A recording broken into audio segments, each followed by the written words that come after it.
right into it. If you see like anything like glistening on me, don't worry. I have been very clumsy during this quarantine. So I have like scarred my body up and I've been using, this is not an ad. I'm so like careful about that now because child, y'all read me that one time. But I've been using like my aloe vera gel that I got from I don't know, Amazon. And so if you see anything, just know that that's what's going on with me. Because I'm starting to get scars and everything at my big age because I'm running into everything and probably just going crazy. Anyway, let's talk about Big Ed and Rose. So first off, shout out to my girl, Turn Autumn, who sent me a picture of Big Ed from like back in the day. And it clarified a lot of stuff for me concerning Big Ed because Big Ed was fine. Okay, let's tell the truth and shame the devil. Back in the day, Big Ed was cute. So I feel like Big Ed is still living in that like his heyday. So that's probably why he comes off like that. But it's like how he comes off and how he presents. You know what I mean? Like what he's giving with this cockiness, it's not adding up, right? But from what I saw, what he looked like back in the day, I was just like, okay, I understand it now. Because back in the day, he had the looks to back up that attitude and he's still living in that. So this is what we're dealing with that because I'm always shocked by him. I'm just like, you have the audacity to think that you can talk to her like that. But I realize he's still talking like 24-year-old Big Ed and not realizing that 24-year-old Big Ed and 52-year-old Big Ed don't add up. I will say this though, I will give it to Big Ed because I'm gonna be real with y'all. I wouldn't do it. I wouldn't do it. I would not have slept at Rose's place. I would not have taken a shower with her father. Like it would not have happened. You know what I mean? Because first of all, Big Ed is just miserable. Sad to say, but this scene was hilarious. I like his scenes this episode with Rose and just like trying to adapt to her, lifestyle was taking me out. Specifically when he was complaining about the 1,000 thread like sheet count. What is it? 1,000 thread? You can tell I don't have that, but I have a silk sheet, okay? Classy. But he was going on about how his sheets didn't arrive and he has eczema and he's worried about like his skin on these sheets. And I'm just like, you worried about the sheets, bro? You are sleeping. I'm like, the sheets are the problem.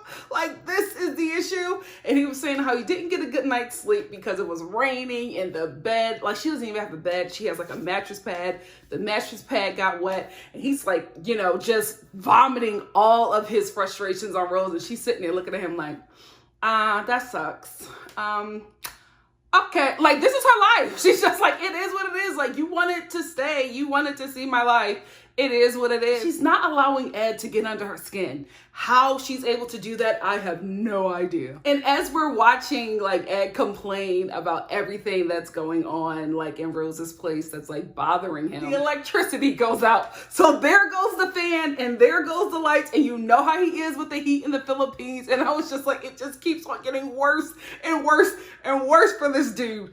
Then Rose's dad the next morning, he comes in and he's just like, oh, we're going to take a shower together. And he's like, what? But he like goes along with it. I'm just like, I gotta give you props, bro, because I would have been like, no, I would not have stayed there. I would have been like, listen, we're going to go to the hotel. Like, I'm not doing this. I saw how you lived. I had lunch with your family. I'm going back to my hotel. But he went along with it. He bathed with Rose's father, even when a rat... Even when a rat took housing and one of his flip-flops, he just went along with the flow. And I was actually impressed. I really, really was, because he complained a lot, right? It got under my skin, but he did it. He did all those things. Fed Rose's father's pigs terribly. He was falling all over the place. He had feces all in his shoes, but he was doing the best that he could. And I was like, well, you know what, Ed? You haven't given us the best version of yourself, but I will give you this. Very proud that you like did all of that, because it wouldn't have been me. It wouldn't have been me. So the fact that he was doing it, although he complained the whole time, that's Ed. Like, Ed's a complainer. Although he complained, he did it. He did it. And I love the fact that Rose never flinched. I think what I like about her the most is that she never apologizes for who she is. She never allows Ed to walk all over her because she is without. I love the fact that she sits in who she is, and you cannot shake her, you cannot break her, because while Ed was, falling apart and complaining and doing all of this, she never flinched. Not once. She was just like, this is how it is. What's next? Like, what do you want to do? This is how I live. And that was it. I love her. I love Rose. Team Rose. Team Rose. And again, Ed, yes, you are Rose's meal ticket. He keeps on saying that. I'm just looking at where she was sleeping, and then I'm looking at her dad's pig farm, and I feel like maybe I'm her meal ticket. Yes, you are. You're Rose's meal ticket. Like, how do you not know this at this point? Like, even if you didn't know when you got there, I feel like after being here a couple of days and after, spending the night, you should have known. After the rat, bro, you should have known that you were her meal ticket. And honestly, I'm not buying that from him anymore, because I feel like men like Ed who choose foreign women from destitute situations know that they are these women's meal tickets. That's why they approach them, because they know they can't give anything to an American woman. Like, an American woman would not be with a complaining Ed. You know what I mean? One American woman did, and that was enough. But I think that men who choose women like that or go after women like that, no. They know that they are not a prize. They know that they do not measure up to what American women's standards. So they choose women who they know that they will be their meal ticket or their way to a better life, because they know that they can lord over them in a way that they cannot do with American women. It's the same thing with men who date interracially. If you are from a different culture and a man who is not from your culture approaches you, and one of the things that he says consistently is how the women from his culture don't match up to you, or that he specifically goes for women outside of his culture because they're better, know that he is the problem. Know that he is the problem. Know that he does not measure up to what a real man should be in the woman in his community. Know it, call him out on it, and they do not give him the time of day. So he comes to you, he first approaches you with this story about how terrible they are. He makes up all of these, scenarios and all of these things that they have done and just make them the enemy to get you to start to believe those things, so you would accept less from him, thinking that you are this goddess and that you're doing all of these things because he put you on this pedestal, but you don't realize that he put you on this pedestal because he thinks that you're a grand fool that he is playing. I'm telling you, ladies, any man who approaches you like that and the first thing that they say is how terrible, or within the conversation, how terrible the women from his culture are, he's playing you for a fool. Stay woke. Can I just say, when the producers went to Rose's home the next day and was talking to Ed, and Ed was like laying in the bed, and he was just like, man, I feel broken. One night in Rose's apartment / business, and he feels broken. He still did it, though. I gotta give him props. He still did it. Jeffrey and Varia. So Jeff is still going to go along with this I was arrested one time lie when he was like really young, and not, telling Varia the truth about his situation. And it seems like the show is not going to call him out on that. I'm hoping that at the reunion, I really hope that they allow Sean Robinson to call this man out, because he's clearly lying, and it doesn't seem like there's going to be any intervention or anybody telling the truth to Varia throughout this season, because I feel like we have like a couple more episodes and then that's it, because another 90 Day Fiancé is about to start. So I really think he's going to get away with this lie throughout the season. And hopefully he's called on it at the reunion, hopefully. So anyway, Jeff reveals to Varia that he was arrested one time when he was really young. Of course, he leaves out the domestic violence charges and the restraining order that his ex currently has against him. He leaves all of that out. And then he says to her, well, I wanted to tell you before we got too deep in the relationship. And Varia is just like, we are deep.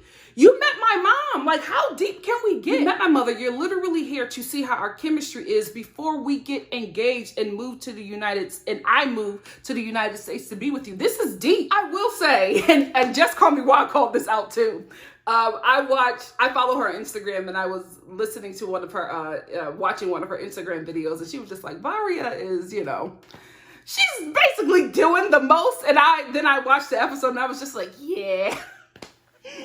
Why is right? Like Varia, it was, I don't know, maybe because like dealing like drugs, like especially like dealing weed in the United States is not that big of a deal, especially now. But, like even back in the day, like, you know what I mean? It was just like, even if you were dealing weed, you weren't dealing crack, you know, you weren't dealing meth. So there's like levels to drug dealers, and like the weed drug dealers are like, you know, the safe ones, you know, even though they have murdered people, but you still just do not vilify them as much as you vilify like crack and gun dealers and dope, you know, those are like the rougher dudes. The weed dealers is just like, okay. I will say, like, I get everything that she was saying, but it just got real dramatic. And even with her cousin, I understand. But maybe, you know what? I'll give it to her. Maybe Jeff didn't explain the kind of drugs that he was dealing, or maybe weed is a big deal over there. I don't know. But for me, as an American, I was like, girl, it's weed. You know, your cousin overdosed on weed. Maybe she was thinking it was another drug. I don't know. But like, I agree with why. I felt like it was a lot. It was a lot going on with her reaction. Lisa and Usman. So Lisa is going with Usman to meet his mother to get her permission so that they can get married. They go and buy a goat.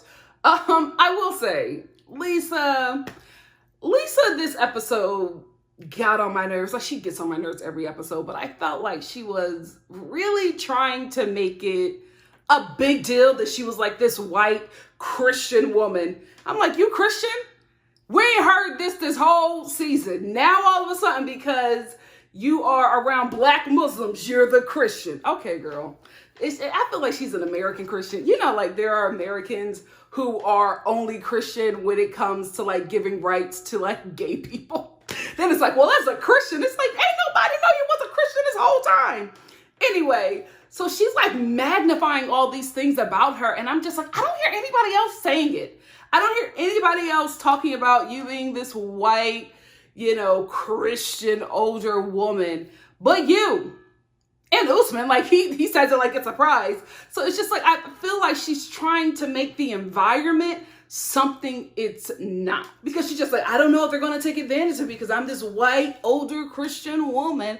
And I'm like, listen, I get if you were like bargaining with the goat dealer, if you were bargaining with him by yourself, yeah, you probably, as an American, you probably would have gotten, you know, would have been taken advantage of. But the goat dealer is dealing with Usman about the goat. He's not dealing with you. He don't even understand your language. You don't understand his. So why would he even talk to you? He's dealing with Usman. And it's just like, oh, I don't know. I think he's taking advantage of me because I'm a white woman. And I'm like, how do you know he's taking advantage of you? How do you know how much a goat costs in Nigeria to even think that you're being taken advantage of? Again, she magnifies situations and they don't even need to be magnified. I do want to address, I don't know who it is. Listen, I read the comments and then I go on about my day. But one person was just like, they don't understand how Lisa could feel afraid when Usman was gone for a very long time and the camera crew was still there. Guys, they have working hours. We don't know if the camera crew was still there when Usman went off with his friend. Like, we don't know what happened. Like, when she said she opened the door and she didn't see him, we didn't get a shot of that. She told us about that. So the camera crew could have been on break at the hotel that they were staying at. We don't know if they were there. So I understood this woman who is not from this place has come to this country to meet with someone. She doesn't know anything. Guys, when you're in a foreign place, not saying that you're on edge, but you don't know. So the biggest fear is the unknown. That's all that I was saying. I felt like if I went to, maybe not Nigeria, but where would I go where I feel? If I was in Sweden, okay, visiting my white king, and he stepped out for a second and I didn't know where he was at, I would have felt some sort of way. So I get where she was coming from. Do I understand her extraness? No. But I related to that situation because I felt like I would have felt the same way, especially if the camera crew was not there. I do feel like she magnifies situation, but that one situation, I agree with her because I was just like, you know what? I would have kind of been like, where is he at? Like, I would have been a bit concerned.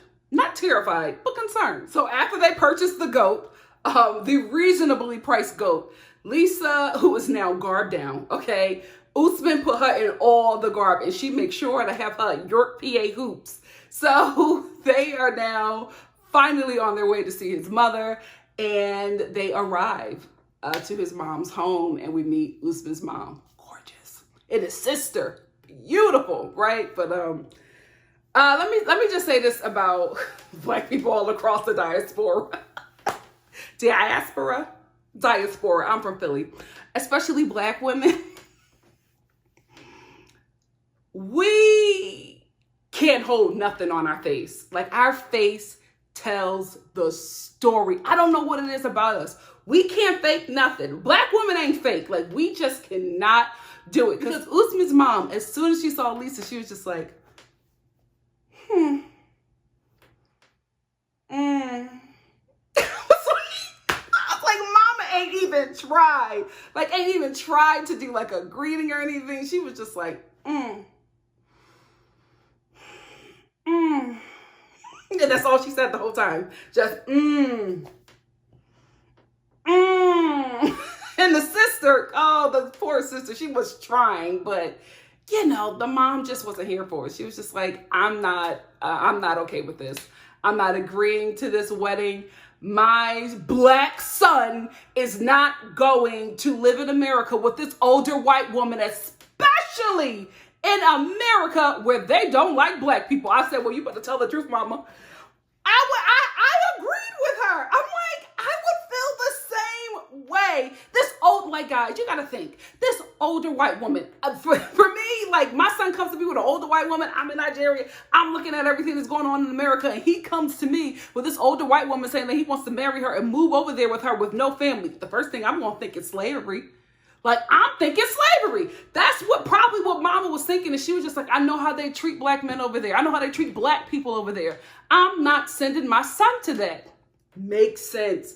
I couldn't disagree with mama. And she did not approve of that relationship. She did not approve. I mean, her face said it all, but then she finally said no and got up and walked away like the queen she is. Oh, poor Lisa was defeated. So was Usman. He was like, mama, you know, like, this is his meal ticket. This is his way. This is his chance to get to America and probably live a better life that he dreamed of. You know what I mean? Thinking it's better, but not knowing that, you know, the corona is here at this point. So I don't know. Is he here? Do you guys know if he's in the United States? I hope not.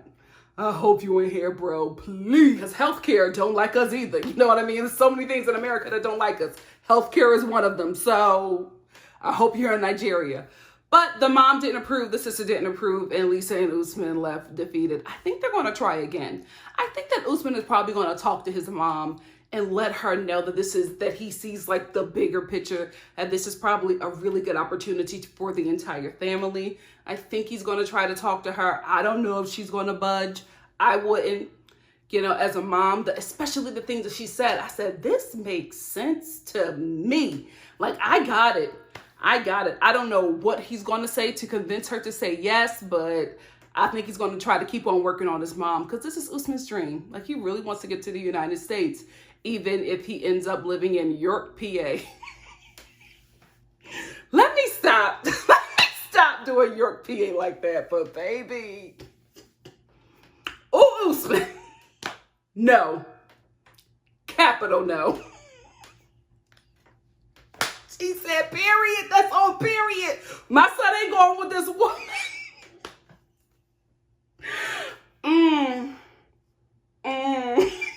Okay. Darcy and Tom. Why are we still filming them? It's over. Like, especially Tom. Why are we still filming Tom? And why is he still trying to, like, talk about Darcy and hoping that things went a different way? Dude, you said that you were unequivocally, expeditiously, absolutely done or over, whatever he was saying.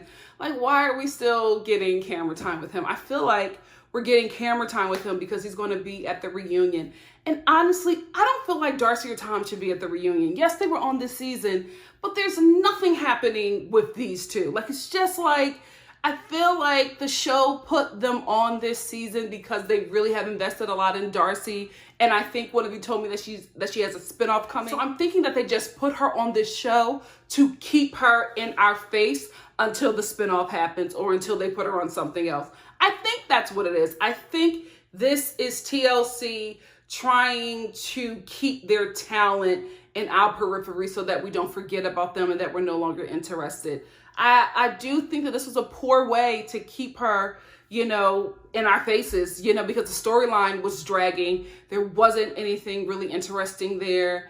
You just honestly felt bad for Darcy, and Tom just came off looking terrible. So it's just like, for the 2 seconds that they are in a random episode, I just feel like we don't need it. We don't. There's nothing to talk about. And then we have poor Darcy, who is like falling apart, distraught because she feels like Tom played her for a fool. Yes, he did. He absolutely did. He absolutely did. And this is why I feel like Darcy needs to take a break. She just needs to take a break from dating, even if it means taking a break from the show, which is a really huge paycheck for her. Sis, I understand. You don't want to say no to this money, but you are in no space to get into another relationship right now. You need to heal. You need to be in therapy at least for a good 6 months. I feel like you got to be in there a little bit more longer before you start filming, but I understand this is your money, so you got to get back to work. But I just feel like you got to take some time. I'm hoping during this whole, virus quarantine shutdown thing that you are at least in some kind of therapy, at least, FaceTiming your therapist, because she's just not well. She isn't, and it's getting to the point where I'm watching Darcy and I'm just like, I don't like how I feel watching her. Just constantly falling apart, and the camera is like here on her face, and it makes me feel uncomfortable. It really does make me feel uncomfortable watching Darcy's storyline. I like when she's happy and healthy and in charge. I don't feel like she is in this place right now. It's fun when she's having fun. She's not having fun, so I'm no longer interested in watching this storyline. Stephanie and Erica. So Stephanie is giving me a white Ike Turner. Like, she really is. Really controlling over Erica and everything that Erica does. Like, Erica tells Stephanie that she was like on the phone with one of her friends, and Stephanie is just like, well, what did you talk about? And she was like, you? I just feel like, Erica, you probably should not have given white Ike Turner that information, because that's all Stephanie needed. That is all Stephanie needed. And she's just like, well, I would appreciate if you don't talk to your friends about our business. And now, like, Erica can't talk to her friends. And I'm like, who are you? Who are you to, like, tell this woman what she can and cannot do? And I'm just like, Erica, at some point you gotta check her, because you can't keep on allowing Stephanie to talk to you this way. Then you just run away and cry. No, stand up to this broad. You're taller.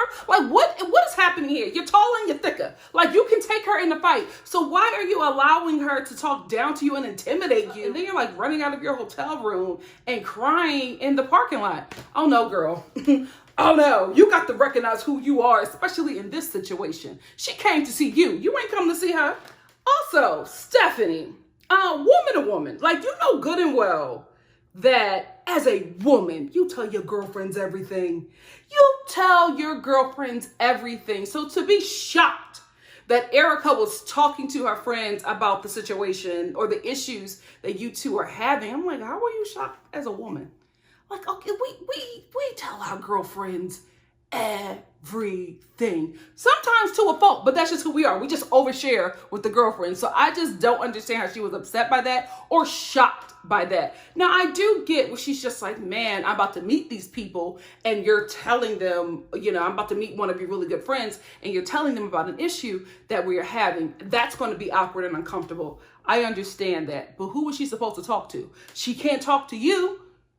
Every time she talks to you, you fall apart, and then you throw, the fact that you're sick and you're having all these issues. So she feels bad for having an issue. It's just like a really manipulative, and I just feel like mentally and verbally abusive relationship. Erica, get out of this. I mean, I know it's a scam, but it's still the optics of this relationship.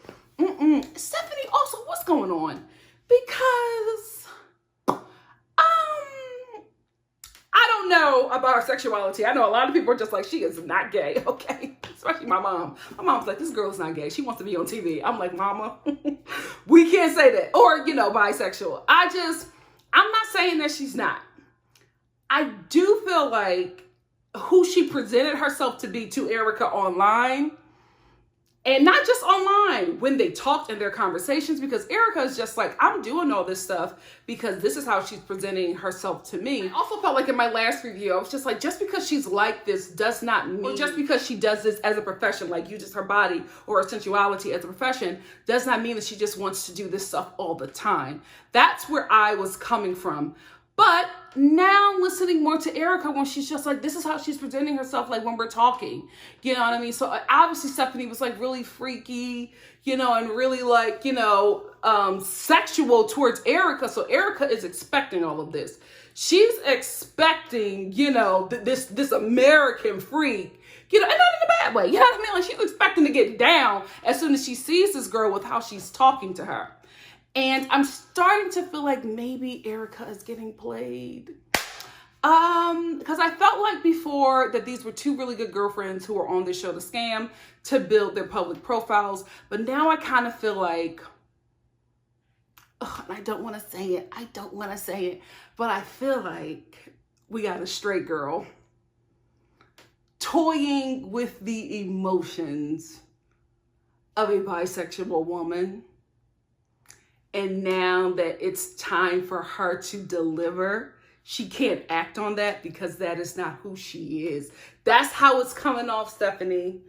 That's how it's coming off. And if you've ever been to college, you know, you know that there are a lot of straight girls who played a lot of gay and bisexual girls in college for attention or for gifts, you know, financial gifts. Like it's just this sick thing that a lot of, you know, straight people do, period. There are just straight people who play on the emotions of, or the attraction from LGBTQ people, knowing good and well that they will never, you know, swing that way or be interested in pursuing a relationship with them, but using their attraction to manipulate them to get things from them. This is how it's coming off, Stephanie. This happens in any type of relationship, but I'm just pointing this out because this is what I'm seeing. So I feel like this is what's happening with you, Stephanie. I'm not questioning your bisexuality. I'm just saying the optics of this relationship is not working in your favor in a myriad of ways, sis.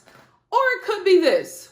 Stephanie's just not attracted to Erica anymore. You know what I mean? It could be that when she saw her in person and just got to Australia, she was just like, I'm not ready. I don't want to be in this anymore. And she probably just has to go through the motions because they signed up to be on the show and they need something to film.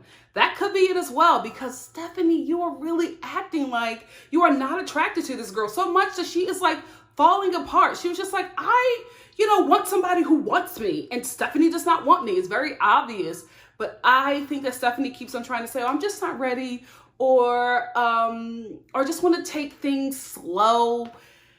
I get that, but you're not showing any kind of interest in Erica. Like, it's so obvious my mama could see it.